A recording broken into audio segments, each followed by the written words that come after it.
Hello and welcome. And today we have a very interesting topic to talk about. Indeed, I find it interesting and exciting, and I'm sure you will too. Strengthening ties between government, civil society and citizens. Strengthening ties between government, civil society and citizens. And one will wonder how we're going to do that. Well, the Ghana Center for Democratic Development, the French Embassy, collaboration with the Ministry of Local Government and Rural Development and Public Sector Reform Secretariat have come together with some grant from the French, indeed, to try and enlighten us or get us to participate more in local government level. Now, you tend to find out that we are only excited if it's presidential and parliamentary. But when it gets to the assemblyman level, where we have direct contact, and indeed, they are the ones that represent us directly, we don't seem to care. We don't seem to bother. But one thing that I find fascinating is the lower it gets down, you tend to find out the lower your education too. As if to say that if you're an assemblyman, then you don't have a doctorate degree. But meanwhile, this is the person who has to be really in touch with the people and understand and argue on your behalf when it gets to the district. Yet we don't take it serious. But I just want to find out, how is this whole thing going to find? What is this going to ginger us to get excited in this thing? Because all you know is that, oh, they're going to share the money and eat it. We don't trust them. We don't believe them. How is this going to work? Folks, my name is Nana Asakwa and this is PM Express. And with me to educate me and probably all of us is Nana Kwabna Abrampa Mensa. He's a programs officer, CDD Ghana, on strengthening ties between government, civil society and citizens. Nana, you're welcome. Thank you, Nana. Yeah. This is exciting, you know. Right. But I just want to what does it mean? Strengthening ties between government, civil society and citizens. Just to give me a brief rundown of what the whole thing is. Thank you very much, Nana. And let me also say a good evening to our listeners who have been listening to us and who continue to listen to us. The whole thing is based on the research upon research that have been conducted by the local governments, Ministry of Local Government itself, local government secretariats, and some of our civil society organizations who do get ourselves involved in local governance. And we've realized that there's a strong apathy towards the local government system in general. Most often when people are discussing apathy in local government structure, they tend to focus on election alone. That people have not been patronizing local government elections, then they start comparing figures of local government election turnout to that of national elections. But the issue goes beyond only the elections. Yes, the election is a factor, considering the fact that local government elections have been recording turnout of below 40%, while national elections record turnouts around 80%. One would just understand that if people make such arguments, it varies. But when you go into the local government participation itself, it's worse. It's just because people have not been following the happenings at the local structure. That's why we don't even understand.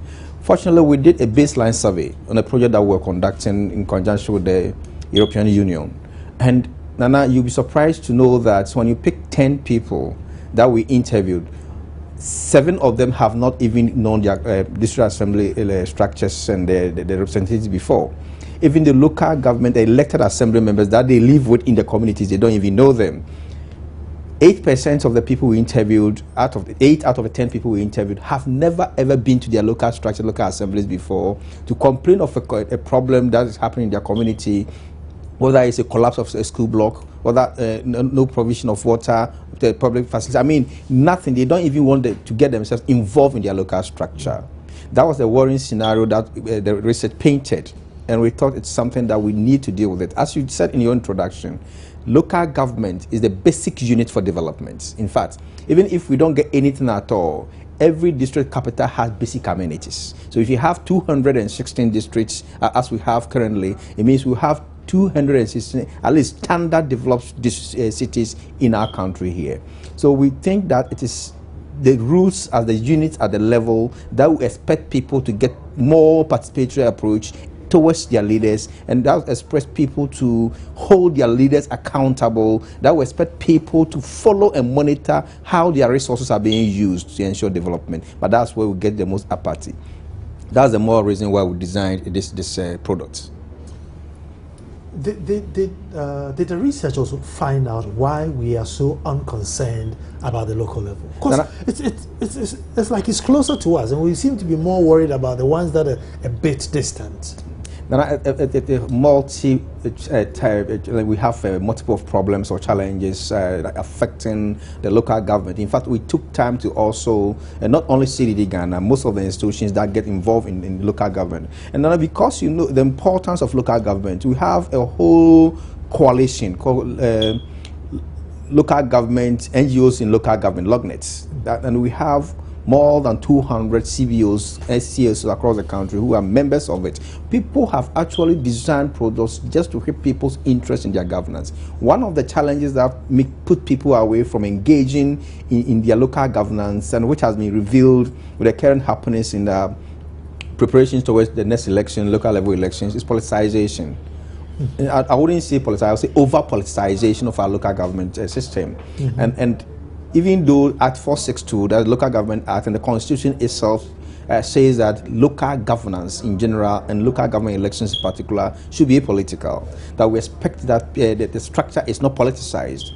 The framers of the Constitution and the Act have reasons why they put it that way. We have people who are well endowed technically, financially, and experienced, who, for one reason or the other, and especially for tension, insult, and enmity involved in national elections, wouldn't like to get themselves involved in politics. And therefore, the framers thought that if you are a commune, if you're a citizen within a locality, and you have an experience, a retired educationist, a doctor, an engineer, that you want to contribute your quota to see development in your district, that is the unit that does not involve politics. So you have the free will to unite with your people and contribute to the development of your districts. That's the basic framework for which the local government was designed to be political. But now we see the other way around. Now it's over-politicized to the extent that when we have interactions with local traditional authorities in 17 districts, about 50% of them said that they wouldn't like to even involve themselves in discussion around the local government, because when they see an issue and they criticize, the elected officials will ask them or tag them as being biased because they may not have said the same thing during the previous government's era. And why are you saying this time? And because of that, they wouldn't like to involve themselves. Some of the assembly members themselves, even when you go there, you ask them, they said, we can't complain about this issue because our colleagues on the other side. And you ask them, who are your colleagues on the other side? Even though they say political, they see themselves as belong to, sitting at the assemblies, having in mind that they belong to political parties, and they are actually practicing politics at the assemblies. And they don't see why the DC should give attention to people who do not belong to their same political parties. So distribution of riches, award of contracts, everything at the district is over-politicized to the extent that when the gong is beaten, for people to assemble for a communal labor, they see to who is the leader here, which camp does he belong. Are we going to do the bidding for his party, or we are going to do the bidding for the community in general? And therefore you see a low turnout even at the communal level. So now the politicization of the assembly has destroyed the structure in general, and therefore people are party towards the whole concept, not only the elections, the concept in general. Wow. The French ambassador spoke to this at the event, so we'll take that insert, listen to what he says, and then we'll continue the conversation.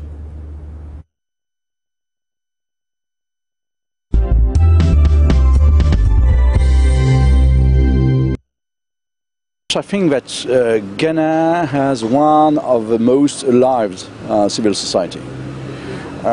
When you do compare with other countries in the sub-region, in the Western African countries, in ECOWAS, it has to be admitted that Ghana has one of the most prosperous civil society. And it's very important because, you know, the civil society is sometimes leading topics which are useful for the society, for the social challenges. In that sense, Ghana, with all the NGOs, the different think tanks you do have, the universities you do have in the country, are making part of the different capacities for the civil society to dialogue with the political stakeholders. And I repeat, in my view, and it is in my view the fact that Ghana is opening the path is a good example, not only for Africa but also for Europe. to say civil society has to play a role. And today we have on board for this seminar different NGOs, associations, think tanks who are delivering good results to prepare what will be the future of Ghana. So would you suggest that civil societies in Ghana need more power, so that they can take more concrete policies and initiatives other than always giving suggestions? Well, first, Ghana is a very democratic and free society. I think everybody in this country is delivering the good way. We do have a government, we do have a parliament, so every one of the two institutions is working for the benefit of Ghana. The only thing which is important is to have this capacity of dialogue between the political institutions, the economical institutions, the social institutions, and the civil society. In the modern life, civil society means that a country is educated. And when you do see Ghana, you have one of the highest level of education in the sub-region, in Western African countries, in terms of universities, in terms of capacities of think tanks. And in that sense, I think when I do see conclusions of different seminars given on very different topics, such as the constitutional reform, for example, or for the economical growth of Ghana. Many think tanks, I don't want to quote them, because there are many of them who are giving a very positive and active role. And so when they are making suggestions, proposals, of course it's up to the government or to the parliament to take one of the idea or not to take. But it means that there is a dialogue, and in that sense, I think it's the basis of the question is to have a good quality of dialogue, and I think it is, and I think it is the case.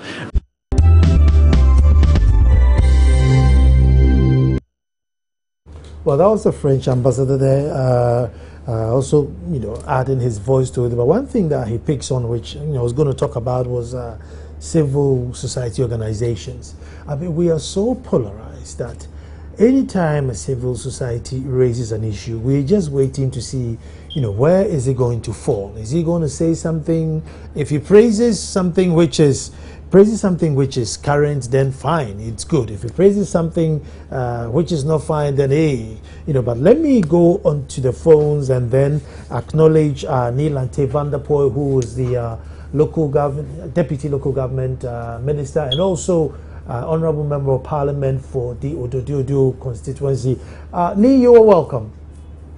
Thank you very much, my brother. How are you? Very well, very well. Well, once upon a time, well, not too long ago, you championed sanitation. You created awareness. So even if people didn't join, there's always that creation that, first Saturday of every month, let's go and clean. Whether they know or not, it's in the air. So well done to that. But now we need to get, us involved in local governments. What's going to be the trick? Are you going to blow another wind so that we know to participate in it? Well, thank you very much. First, let me say good afternoon to you. It's a very good question you asked. It's unfortunate that as a people, we not really taken the Judicial Assembly concept very seriously. I asked the question at the program. Now, why is it that in my constituency, for example, we could get close to about 100,000 people coming out to cast their vote during the presidential and parliamentary election? And then when it gets to this election, we may not get more than 5,000 people in all the 7 electoral areas of the constituency. It's unfortunate. That tells us that as a people, we do not really take serious the basic units of our development. Now, let me be frank with you. I think that, for my opinion, I think that the best of human resource, the best of our people, should be at the basic level, at the assembly level, where the basic developmental agenda are set. If you want to have good policy decisions, then we must use the policy making process, which starts from the bottom up, the bottom top. And it's the only that we can use to achieve that is the assembly. If we make the assembly very functional, if the people we choose for the assembly have the requisite qualification, the requisite ability, they will be able to have good debate at assembly level, discuss programs, consult well, do a lot of thinking into the program and activities, do wise consultations on all the development agendas of their jurisdiction, and then they will just move up to the national level. But sometimes we tend to look down on the assembly level, and we feel that is a place for the people who do not matter. But I think that has to change. I agree with you. And Nee, hold on for me. I'm going to take a break and come back. I just want to find out, can we all come together and set a minimum qualification for people who stand at assemblyman level? Or because, I mean, recently we've seen some guys come on, really caricatures saying they're going to stand for assemblyman, making a whole comic of the thing. But that's the beginning of development. And if you miss that, the results is what we see all around here. So don't move. When we come back, we want to find out, can we raise the level of the assemblyman status, or the Constitution won't allow us? Don't move. Well, thank you very much for staying. Strengthening ties between government, civil society, and citizens. And basically, we're just trying to get us as Ghanaians involved in our local politics. The ones that are very, very direct to you, whether you're going to have social amenities, i.e. a tap in the area, a place of convenience in the area, roads, naming of your roads. That's where it begins from, before it gets to Parliament. Parliament is a bit too far away from you and I. But we seem not to be concerned about that. We don't bother to come out and vote to make sure that the right person is there fighting our cause for us. Have I got Nee on the line still?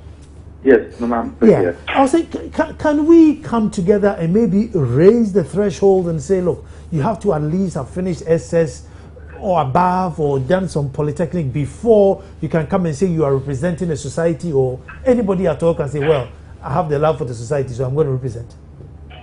Well, Nana, I will agree with you in part, because I don't think there is any constitutional provision that stipulates that anybody holding a particular office will have this requisite level of education or degree. You understand? Yeah. So that makes it difficult for us to say that the person must possess. I mean, the reason I say that is not because I don't believe that if you haven't been to school before, you don't have any common sense, but maybe just to read through the fine lines of a document to see, this proposal that you're giving me to go and tell my people, maybe it favors us or it doesn't favor us. You should be able to at least read and understand it. And that is why I say I agree with you in part. But if you really want to be serious and really want to see that policy making is given much attention at the grassroots level, at the basic assembly level, then I will totally agree with you that we must tend to look at whether it will be appropriate that at least the basic qualification, diploma or degree, should be the qualification for anyone who wants to contest an assembly level. I totally agree with you. Well, hold on. Because it's a constitutional issue, and in any situation, any law or any act or any degree or anything that stands in contrary with the Constitution falls flat on its face. So we need to even do a constitutional amendment in order to have this. But the truth of the matter is that Nana, if we really want to have development, if we really want to have people who understand, look, that's men, I'm not doubting that they are doing well by their standards. But you could see that some of the things that they are doing, that's the reason why it's almost become like a mediocre something. It is a place for mediocre people. But it shouldn't be so. I remember very well, Nana, my time in the ANA between 1994 and 98. Nana, 50% of us in the assembly were graduates. Wow. Apart from that, the then NDC government made sure that the 30% government appointees were made up of highly qualified professionals. Let me give you some of the names who were in the assembly. the late Professor Kuma. Okay. He was an engineering professor, civil engineer. Currently, there are the consultant surgeons at the Kolebu Surgical. I don't know whether you've heard of Professor Udasi. No. Oh, yeah, yes, of course, yes. Professor Udasi. Yes. Dr. S.K.D. Asante. I see. Can you believe that? I see. Impressive. Professor Baita, a lecturer at the University of Ghana. The late Mr. A.A. Amati, a known Ghanaian writer. So the people we have, yeah, very, very good caliber people. So these people, in a way, direct debate, thinking, and also discussions in assembly. And what we did was that these people became chairmen of the various committees of assembly. So they helped. But as soon as the NPP came to power, this 30% became political patronage. People who have held the party in various ways, women organizers, youth organizers, and things, were lumped into the assembly as government appointees. To some extent, we have this time also virtually maintained that status, which I think is wrong. And it is something that President Mahama is determined to correct after this district level election. We want to make sure that the 30% people represent the spirit behind that law. The spirit behind it says that you have to bring, because Nana, you will not go and contest assembly election. Well, I'm not allowed to anyway, yeah. But yeah. You have skills that you can bring to the assembly. Yeah. The government has to nominate you as part of the 30% to be there. And your title do not prevent you as a chief. You are already mandated to be part of the assembly. So chiefs, professionals, opinion leaders, religious leaders are all supposed to be part of the 30% to bring to the assembly. They bring their resource, their knowledge, their know-how, their expertise to augment the work of the assembly. I see. So once we don't have, we are sure that we will not have the people that deserve to be there, then we must make sure that the 30% meet that demand and meet that need. Okay, now that so far has been lacking in our assembly.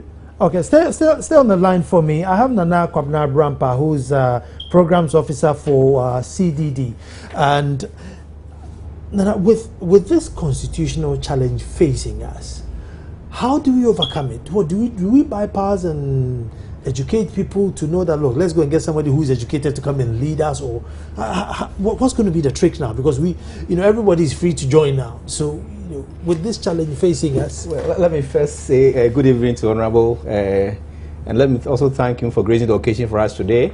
I think he said it all. Even though there's a challenge, a constitutional challenge for. Don't forget, democracy is totalitarian, democracy is all-inclusive, and democracy tries to bring everybody on board. And the Constitution itself was formulated with a consensus of every facet of person in the country. Fishermen, traders, trade union, trade congress people, so everybody was on board in designing the Constitution. It tells you that it does not seek to silence people based on discrimination of education, creed, of any part of silence. That is why, as Honorable said, the Constitution itself and the Local Government Act 462 itself had made provision as to how we could revamp whatever election outcome of the caliber of people who have the assembly. The Constitution also makes provision for us to revamp the caliber of people, the status of the assemblies, so as to appoint qualified and competent people to augment the 70% elective assembly members that we have. So if we're going to go by the constitutional provisions, we're going to follow the tenets and do what the framers of the Constitution actually have as a background of why they structured in that way, that 70% should be elective and 30% should be appointed by the government. I think even with the lack of experience by the illiterate to vote, mediocre people, excuse me to use the word, into the assemblies, we can still augment the assembly by having competencies as the 30% appointments. So yes, as it stands now constitutionally, we have little to do. And don't forget, it's not only the local legislature, it's also at the national level. At Parliament, there's no basic qualification as far as education is concerned, as far as religion is concerned. There's no discrimination as to how somebody qualifies to be an MP. The same thing as our local assembly. Not until the law comes out. And I don't think, as somebody coming from a democratic institution, I don't think I'll support us discriminating against people because of their background of education, religion, or any other factor. What I'll preach now as exactly what the Honorable has said. Let the appointing authority go back and read the background to which the assembly was structured in that way, so that the 30% appointment that we shall have, like Honorable's era, look at the names that he mentioned. If you put such people as chairpersons of various subcommittees in the assembly, I think very good. I think we're going to have a powerful house that will drive development, and that will curtail the influence of so-called members who may want to have their influence in diverting resources. And also, based on the caliber of the people who have the assembly, citizens will have courage in them to patronize the assembly products. So I think, yes, even though we have constitutional challenge, we still have room to augment whatever we'll have through the elections. Another reason why I feel maybe people don't want to participate or even get involved or be bothered with it. Now, I'm a traditional ruler, and ever since the inception of my town, I was the only one who was able to get this borehole in the town. And what I went through to get a borehole, I mean, after I had to call the DC and say thank you, but why should I even say thank you for a borehole? But and I can imagine, you know, how much I had to push to get this borehole. Then the school block, right? I have a 6-classroom school block that needs plastering. It brings me 10 bags of cement, 10 bags to plaster a 6-classroom block. Well, within 5 minutes, they used it, and that was it. You know, waiting for the next 10 bags, which never came. It's been about 3 years now. I mean, why would I want to go back there for that? So what I do is I just go outside of there and try and solicit, you know, some bags of cement from elsewhere rather than go. I don't know if you get what I mean. You don't get anything, and if you get something, you want to say thank you. You know, but why should I get you. I get it perfectly. But there are 3 issues that you've raised here. That's always we discuss with local communities whenever we do local engagements. One is the availability of the resources. 2 is the distribution of the resources. And the 3rd one is what you mean, who gets the resources. District assemblies have got various electoral areas, each competing for the same resources that is available at the assembly. What we can do as citizens is, 1, make sure that the resources available is distributed according to the needs of the people. You needed a borehole. Somebody needed toilet or a place of convenience. If 3 people or 3 communities needed boreholes and the money there can provide only 1, it's up to the assembly concerned. Look at the annual action plan and see what you provided based on the needs assessment and which community needs what at what time. That issue is different of saying that the resources are there, they have been mismanaged, or they did not go to where it needed to go. And saying that the resources are not there, we are not patronizing because there has been wrong allocation of the resources as the commission needed. What I see about our local government structure is that because we are not getting involved in the concept, the assembly itself, sometimes there are rumors and speculations that purport to create wrong mentality about the management of our resources. We have a good experience at Bibiani and Yas when we went there and they were accusing the planning officer and the accountant of mismanaging their resources. And somebody did tell me that the first common fund that came was mismanaged. Meanwhile, I was aware even the whole of last year, only 1 common fund came. And it came even at the latter part of this. So what are you talking about? Because we don't get involved and because there's block of information, sometimes it drives speculation and some of the things that comes out. Let me bring Lee in here. Yeah. Lee, do you think, you see, the common fund, do you think they spread it too thin? Because I was speaking to, some of the guys in the assembly, and with the amount of money that they get, I was just thinking, if they divide the district into maybe 6 blocks or 4 blocks, they could do something substantial, within these blocks, which could really create, either revenue or, soak up a lot of employment, rather than he gets 2 chairs, I get a borehole, the other one gets a roofing sheet. And we're all sitting there not grateful for what we got. But together, maybe we could have created, one substantial job or something which all our, citizens could have participated in and been happy. Yeah, and that all boils down to a question. the issue we raise. It depends on the caliber of people in our country, how they debate issues, how are the various committees they look at the issue as infrastructure or either as social services or other environmental subcommittees or the various subcommittees at the level of what they discuss and how they discuss it. And you see, one thing we should understand that we are an assembly. As soon as we get into the assembly, it's like parliament. It's no more about your electoral area. It's about assembly. So at that time, we brought in what we call composite budgeting and composite planning.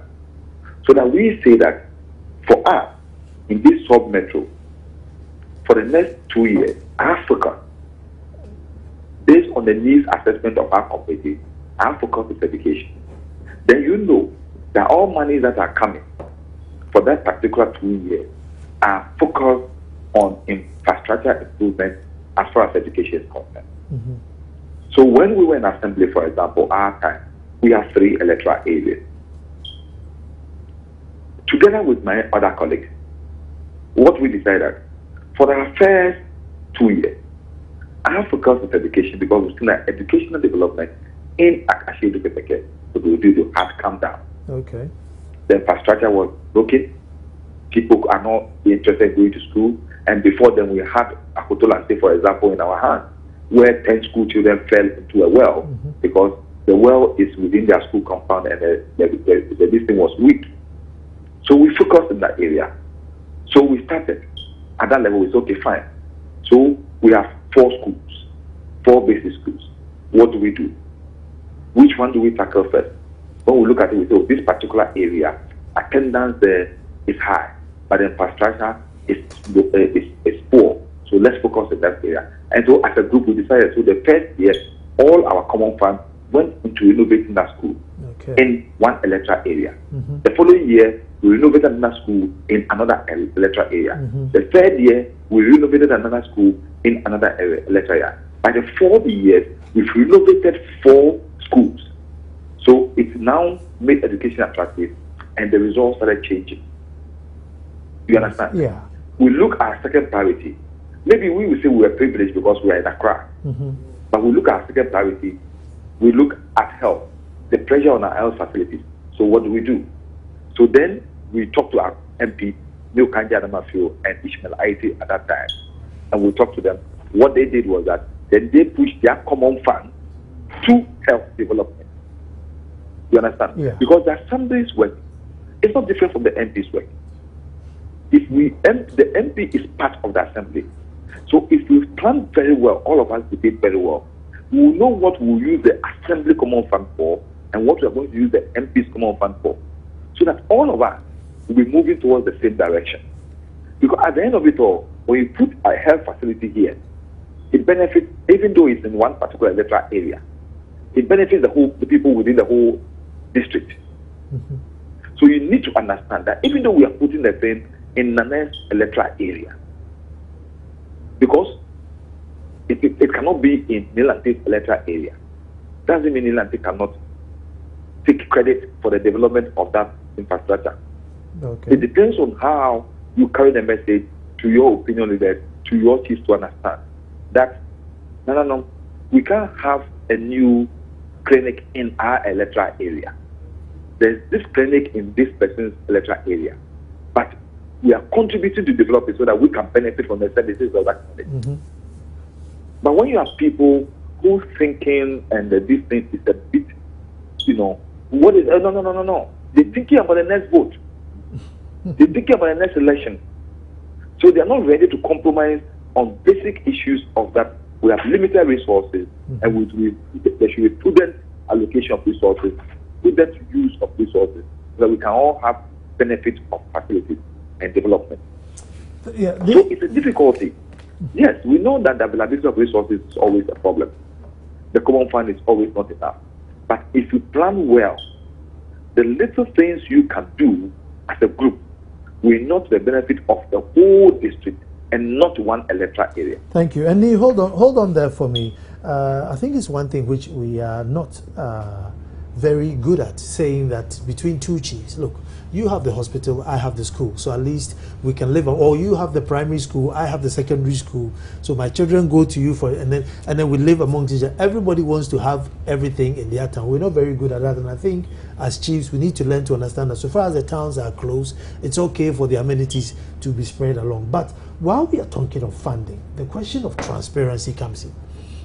I'm sure, I don't know of any district where you can go anywhere and say, look, how much money do you get for this district per quarter, per year? Nobody knows. And it's always shrouded in big secrecy. So you can't even budget, know that, look, we're getting 3 million Ghana cedis and therefore we can have this project. Nana, I always challenge. I quite remember when Honorable for the Ministry of Local Government had a forum, and he asked me to challenge anybody who went to the assembly to demand certain information and he was not given. As I said, it's always be speculative. People don't actually make the move. When you look into accountability, it's demand and supply. And when you look into a local government act, it makes so many structures, mechanisms, it's put so many mechanisms in place for accountability to be there. We have information desk, we have notice board that assemblies are expected to paste their IGF, their common fund, everything on board. And now with a percentage for people with disability, they are even published in the papers. But people always speculate without going to find out what is happening. That's what we designed our project with the European Union, local democratic debate. Ask, seek, and if you are not given, then you can publicize. And all the districts that were involved in those projects, no civil society organization came out to say that I went demanding this document and I was not given. Probably where you go and they will tell you, and I've been told before, that we don't have enough papers to be printing for everybody. But when you come and you have a pen drive, when you come and you can go to a notice board and read, we have them there. But it's always been speculative. People don't go, if the demand side is not coming. Accountability is two-way. What is the supply side? The supply side is the citizenry making the move to request for information from the assembly. And if you're not given, that's where you can calculate. So I think, yes, the mechanisms are there. The local government acts, we have one of the best acts and the laws in place as far as integrating people into the assemblies is concerned. But we, as I said, people don't make the move. The statistics is what I told you. When you ask 10 people, out of the 10, 7 have never been to the assemblies before. How do you expect to get information? Even if the assembly itself decides to paste every information on the notice board, if you don't go there, how do you assess it? So I always challenge people to make the move. Go to your assembly. And one of the things that I've noticed that is not coming out, I hope maybe, I don't know whether Honorable can help us, is that previously, whenever there's a project being constructed in the districts, you see they do the advert publication there on the notice board. Construction of 3-unit classroom block, funded by Ministry of Local Government Rural Development, the contractor's name, the duration, everything. Now those things are not there anymore. It's also one of the products that came out from the ministry to also tell people what is happening, the contractor and everything. So now I challenge people that when you say the local government shrouds information on accountability or on their financial documents, I always ask you, when did you go to any particular assembly? Ask for any document that you were not given. So until people make the move and they are denied, we can't firm up to that assertion. I see. So now the whole idea of this is now that NGOs and CSOs should now get involved in doing educating. So if I was an NGO, Nana's NGO, what should I apply to see? What am I going to do? Get a car with a speaker on it and tell people, get out there and vote? Or have forums and educate them? What would I be doing? It's a whole lot of activities that we expect NGOs to do. The basic challenge is that we see an apathy. We see people, as we put in local parlance, I don't care, towards our governance institutions and local government system in general. People sometimes say it's only the local level elections. No. When you do that, so we realize that even the assemblies that are closer to community people, some people don't even know their own assembly members. The apathy is at every level of the governance system. So what we expect them to do, that we know when it comes to mobilization of citizens to actually input into process, civil society organizations are best at doing that. God so willing, we have so many community-based organizations, we have so many civil society organizations, and the government structures have made it that local or civil society organizations should register with them district assemblies, the social welfare department now joined with the community development department to be recognized in the district. So we believe that these institutions can lead by mobilizing the citizens, design particular products. We have so much social accountability tools. It's a citizens jury. Citizens jury could be adopted to weight the provision of services and the quality of the services, and the formation will be discussed on a forum, bringing traditional authorities together for us to know the status of our service provision in the district. It could be tracking of projects. Maybe a school, as you said, a school is being built in your locality. Who is the contractor? What's the quality of this? What's the duration? You go into your action plan and realize that they've provided 3 basic schools in your district. They are going to be built within 6 months. It's 6 months already. No block has been laid. What happened? So we want us to follow some of these things, share information, interact with the assemblies. We want also to dissuade the previous era where people use illegal means of demanding accountability. We are not saying all that those people were doing were wrong. Neither are we accepting that they were right. But because they were not using the right channels, I mean, it made the whole thing wrong. How do you go and lock up a DCE because you don't get information? How do you go and throw up a fees on DCE's house because you don't get information? Why do you seize Hannah Health Insurance Office and lock it up because you don't get information? What are the right channels can we do that? That's why we're bringing this product. Let's dialogue. Let's bring consensus together. Let's identify the challenges, see where the resources are, and together we can move forward. Okay, I'm going to take a break. When I come back, I'm going to Neil Ante, and I just want to find out. I mean, between Neil Ante and Julius Deborah, they brought the Sanitation Day thing, which swept the nation. And whether you agree with it, whether you join it or not, you know that there's a day in which we need to keep clean. I'm wondering if they have anything under their sleeves to help, so that while CSOs are, going about trying to educate, what else are they going to pull out of the bag to make us aware that we need to participate in local level governance? Don't move.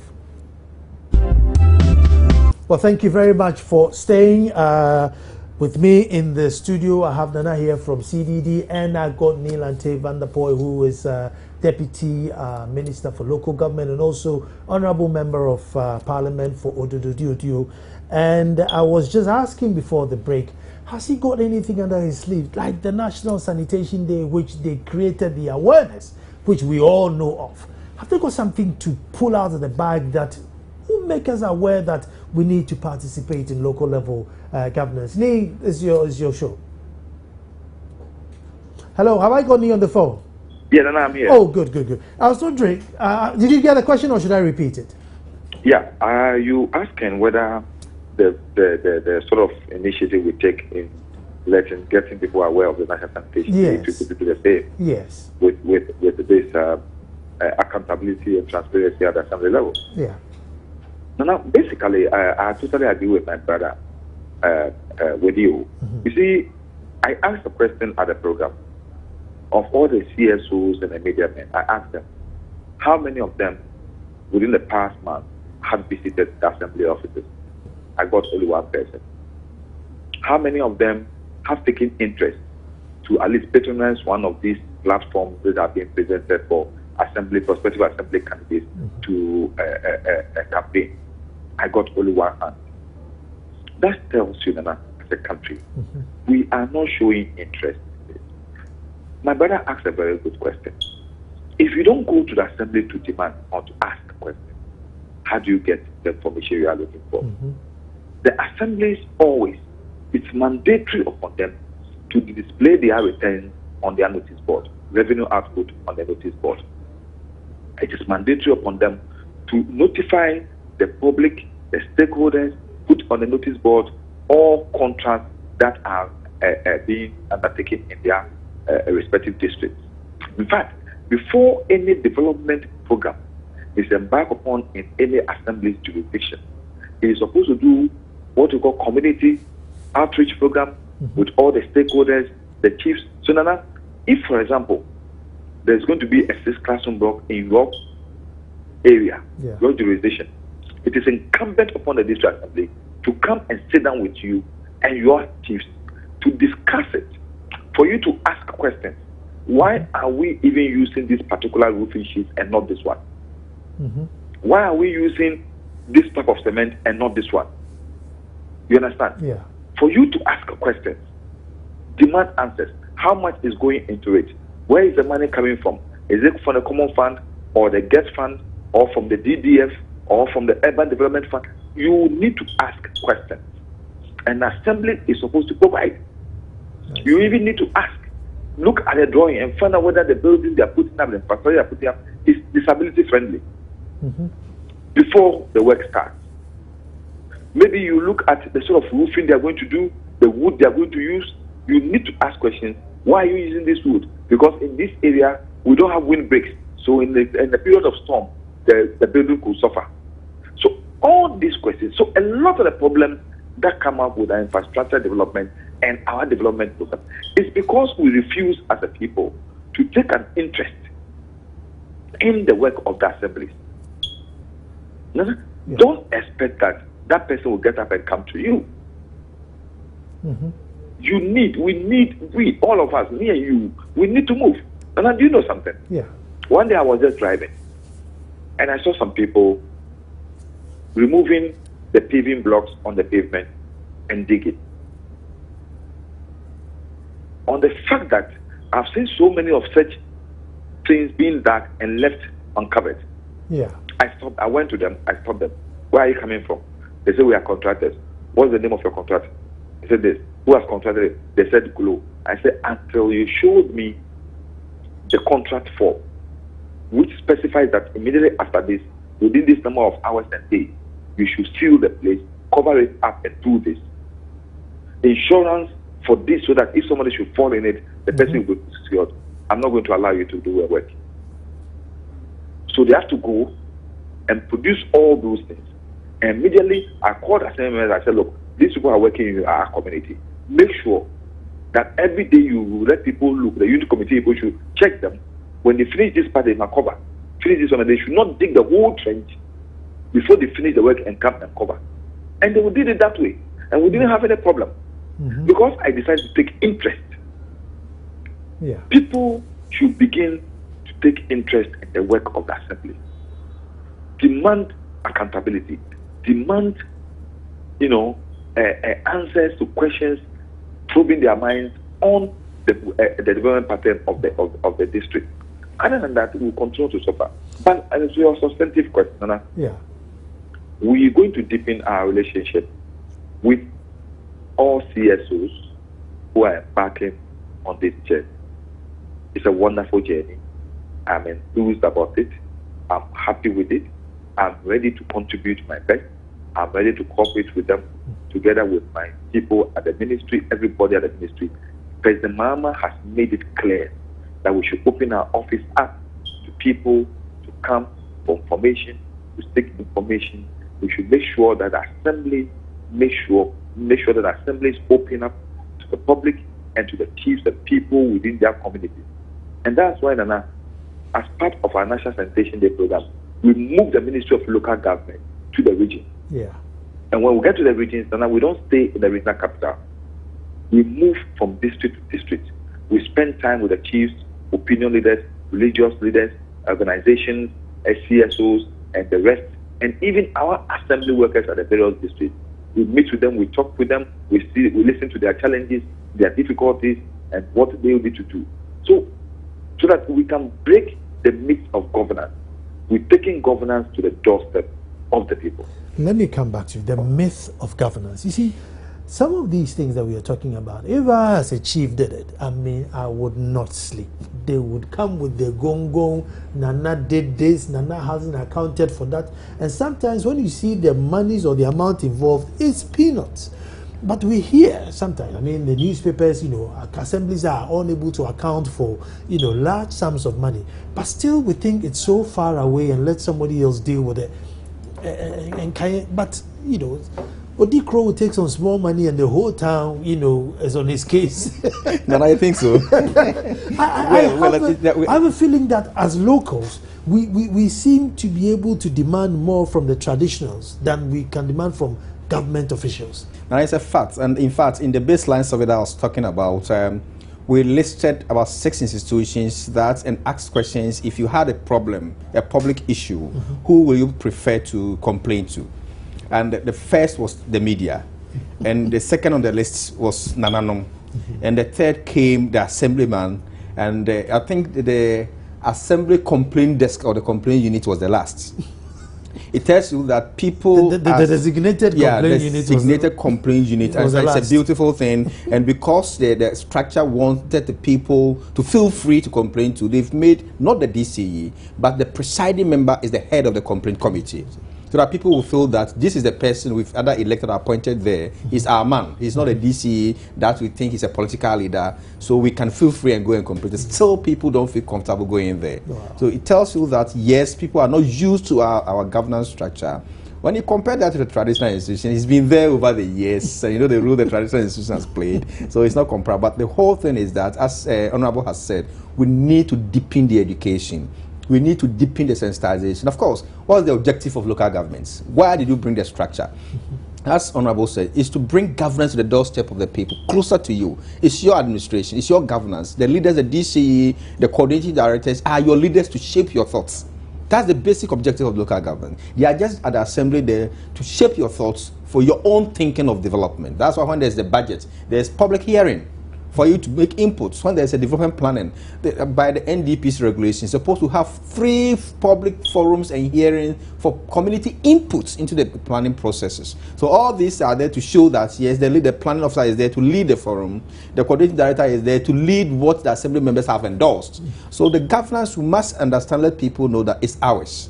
The leadership are there just to shape our thoughts and ensure that the development process that we have bought into goes processes. So as Honorable is saying, it's a matter of sustained sensitization. I think the journey that we... Don't forget, the local government itself has established a social accountability desk. Okay. Sure. And it's working in partnership and, in fact, in collaboration of Institute of Local Governments, that they have local social accountability platform that all civil society organizations that are working on social accountability report to. So it goes on. We have another structure that's headed by Honorable Kwamna Hoy, and it goes there and it feeds into the local government service secretariat and goes back to the ministry.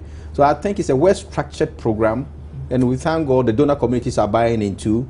And if we sustain the education sensitization, I believe in few years to come, people understand that the government is DS. The leadership of the assembly are there to shape them. So NGOs have to write to you or apply to you? So the basic agreements, but as I said, CDD Ghana is just implementing organization because of our experience on the field engagements. The product itself for the Ministry of Local Government Redevelopment, Public Sector Reform Secretariat, and the French Embassy. What we understand together is that we believe the only way we can do away with speculation, perception of corruption, and bring people on board to ensure our common development is mobilization, sensitization, and let them feel part of the governance structure. So NGOs across the country, we are working in all the 216 districts, have, now that it's launched, write a proposal to CDD Ghana on a challenge they have identified in a particular district that seek to impede public participation in governance, that seek to speculate corruption, that seek to block information flow. And let us see how they have designed that. And in their working, we want them to show involvement of the local assembly, because you can't work in the local assembly and integrate them from your projects. And also want to see how the opinion leaders in the district are going to be involved. When you talk of opinion leaders, you're talking about traditional authorities, you're talking about imams, you're talking about Christian leaders, you're talking about market women, TUC, GPLTU, all the groups that we have there, their involvement. So any findings that you come up with, there should be a periodic forum to share the findings, bring the assembly leadership on board. If it's on education, the education director will come there to answer questions, and we'll find the way forward. As I said at the program today, it's not victimization, it's not witch hunting, it's finding common problems, challenges that are facing our district, and how to solve it. Let me bring Nee here before my time runs out. Nee, you know, it's all well and good that citizens should, you know, participate, but will the voting day, you know, be granted a holiday or done on a Saturday, so that at least we are free to also go and vote? You know, those of us who have to travel outside of our crowd to go and vote, will the government help by, you know, either declaring a holiday or shifting it to maybe a Saturday to free people up a bit? The date was fixed by the Electoral Commission, which has the responsibility of conducting elections in this country. There has been a lot of argument. Honorable Kwamina Hoy, for example, has said that it will prudent if we declared it a national holiday. But you know, national holidays are declared by constitutional mandate, and as such, that day is not one of the constitutionally dedicated national holidays or statutory national holidays. So it would be difficult for us at this moment to say anything of the sort. But I can say that there's wise consultations to see how the assembly elections coming up on the 3rd of March will be very successful and will receive high patronage. Admittedly, I think there's been a bit of awareness now than has before. Yeah. Not no, I've seen assembly contestants doing billboards. Yeah. Yes, yes. I'm surprised. Yes. And advertising on taxi cabs and truck buses and all those things. It looks like this year is becoming much more keener. And I can say that that is good for us. That is good for us in the sense that I've done some little scanning on some of the current candidates across the country, and I've seen quite some promising young men and women interested in running. I'm just hoping that those people will win, because there is a historical fact that somewhere in the eastern region, at the first assembly elections, my brother will bear me out, that let me say a scavenging worker at the district assembly defeated a university graduate in the elections in one of the villages. Because do you know why? No. Because this man works within a community. The community know him more. I see. They know him more. Trust him. And because of the sort of premium they put on assembly elections, they did not really evaluate the extent that you needed somebody to go there, sit down, plan, debate issues about development. They thought that, like people say, assembly. Will you believe that somebody also said in the current campaign, we call the contestants together. Do you know what one said? Do a low more university. Thank you very much. That was a good one to close with. Thank you very much. Thank you very much. In the studio, I had Nana Kwabena Brampa Mensa, Programs Officer, CDD Ghana, and he's in charge of the strengthening ties between government, civil society, and he's passionate about it. That's very good. And then on the phone, thank you very much, was Neil Antevandapoy, Deputy Minister, Local Government, and Honorable Member of Parliament for the Odududu constituency. But you know what? You and I need to get serious about this. And I think the state should also look at the days in which they vote so that at least people can leave work. Those who have to travel outside of Accra, since the whole country is urbanized, and some have to go, if you are in Bronga Hafu and you have to go and vote and come for your assemblyman, you need a day off for at least on a Saturday so you can go and come back. But folks, thank you very much for watching. Tomorrow we'll be back to do it all over again. And I thank you again.